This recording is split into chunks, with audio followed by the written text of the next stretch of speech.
Bonjour, c'est Alphonse le mécanicien. Vous le savez, mon dada c'est la vapeur. Mais là, on va faire dans la modernité. On va s'essayer à l'électrique, sur la ligne des Invalides, celle qui va à Versailles rive gauche. Elle date de 1902, c'est une première en France, et même en Europe. Pas de charbon, c'est propre comme le métropolitain.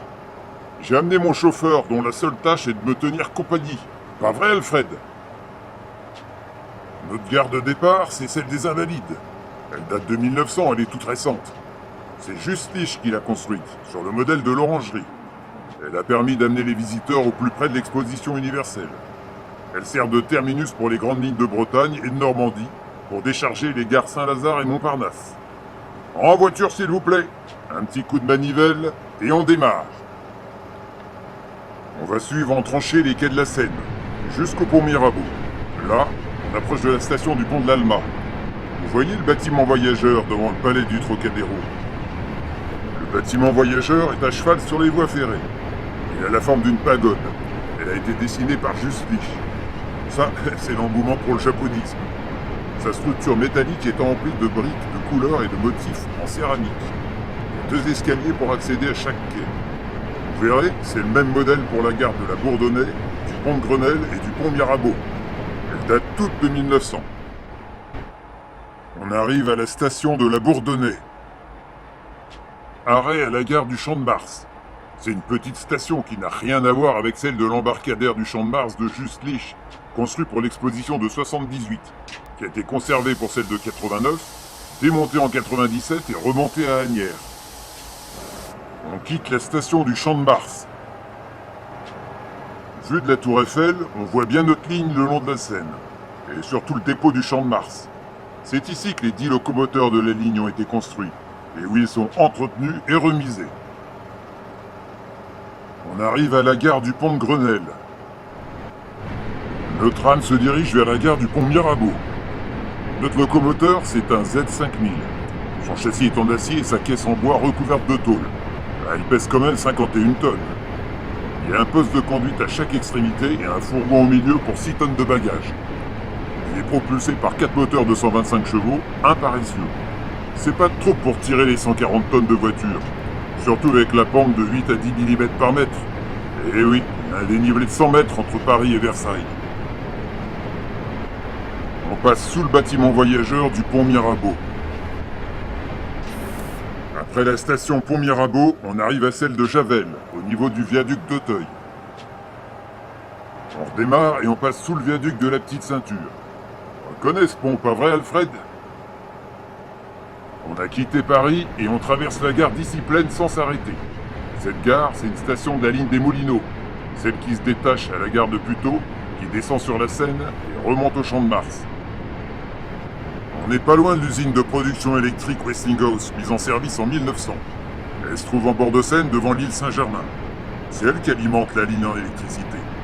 En consommant 70 tonnes de charbon par jour, elle débite grâce à ses groupes électrogènes du courant haute tension, 5500 volts, triphasé 25 Hz. Le câble haute tension suit la ligne enterrée sous le ballast. Le courant est amené à 3 sous-stations équipées de transformateurs. Il y en a un au Champ de Mars, un à Meudon près du viaduc du Val et un près de la station Viroflay. Et là, le courant est transformé en 550 volts courant continu pour nos locomoteurs.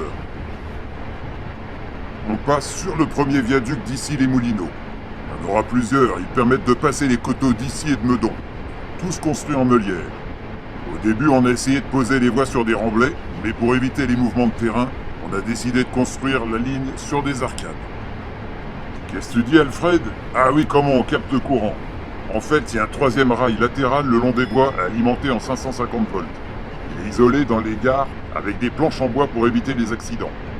Le locomoteur, lui, a des patins qui captent le courant. Il y en a 2 de chaque côté pour qu'il n'y ait pas de coupure quand on passe les aiguillages. On va passer sur un pont métallique pour traverser la rue des Moulineaux. On approche de la gare d'Issy-Ville. La gare date de 1840. Le bâtiment voyageur en pierre blanche a été construit dans le style Louis XIV. Je ralentis à la manivelle, un petit coup de frein et nous sommes à quai. Issy-Ville, 1 minute d'arrêt. C'est reparti, on quitte la gare. On passe au-dessus de la brasserie des Moulineaux au niveau des coteaux des Montcartier. La brasserie, elle s'est installée là parce qu'il y avait d'anciennes carrières. Elles servent de cave à fermentation. Alfred, tu sais qu'ils ont eu la médaille d'or à l'expo de 1900 ? Je m'arrêterais bien prendre une petite pinte. Comment, Alfred ? Ah oui, t'as raison. Boire une bière ou conduire un train, il faut choisir. On roule sur le viaduc de Meudon. On va passer sous le viaduc du Val-Fleury. C'est la ligne qui vient de Montparnasse et qui va à Brest. Il date de 1840. Il permet de passer la vallée du Rue d'Artémont. Le cours d'eau qui jette dans la Seine. C'est entre les collines de Meudon et de Clamart. Ça y est, on est passé sous une arche du viaduc. On roule au niveau de la rue des Vignes. Vous voyez le train vapeur qui se dirige vers Brest ? On approche de la gare de Meudon-Val-Fleury. Un petit coup de frein et on arrive à quai. La station date de 1901. En voiture, monsieur, dame. Au bout des quais, on va rentrer dans le tunnel de Meudon qui passe sous la forêt du même nom, pour ressortir à Chaville 3 km 350 plus loin. On comprend le gros problème des fumées avec les locaux vapeur. Son extraction était bien trop compliquée. C'est pour cette raison que la ligne fonctionne à l'électricité. Pas de fumée, pas de soucis. Et voilà la fin du tunnel. On débouche à Chaville. Pas fâché de revoir la lumière du jour. Alfred, ils sont pas mignons les enfants qui attendent le passage de notre train? Et voilà, on roule au niveau de l'étang de Brismich. On arrive à la gare de Chaville-Vélizy, bien qu'elle soit située dans la commune de Viroflay. Le bâtiment de la gare est identique à celui de Meudon, et construit la même année, tout en meulière, briques et frises en céramique. Ils n'ont pas lésiné à la compagnie de chemin de fer de l'Ouest. On croise une rame qui se dirige vers Paris. Un petit saut de mouton pour passer sous la ligne de Montparnasse à Brest, que l'on longe jusqu'à la gare de Viroflay rive gauche. Ce qui fait que les deux lignes sont côte à côte à la gare. On quitte la station en croisant une rame qui arrive sur l'autre quai. On arrive à la gare de Versailles rive gauche. Nos voies sont au niveau du quai numéro 3. Terminus, tout le monde descend, et bienvenue à Versailles. T'as vu, Alfred ?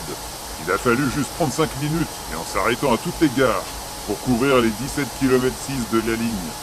Et ce, à une vitesse moyenne de 45 km/h. J'espère que le voyage vous a plu. Nous, on repart sur Paris. Pas besoin de retourner la machine, il y a un poste de conduite de chaque côté. Faut juste la remettre en tête de train. Vous avez le bonjour d'Alfred et d'Alphonse. À la revoyure!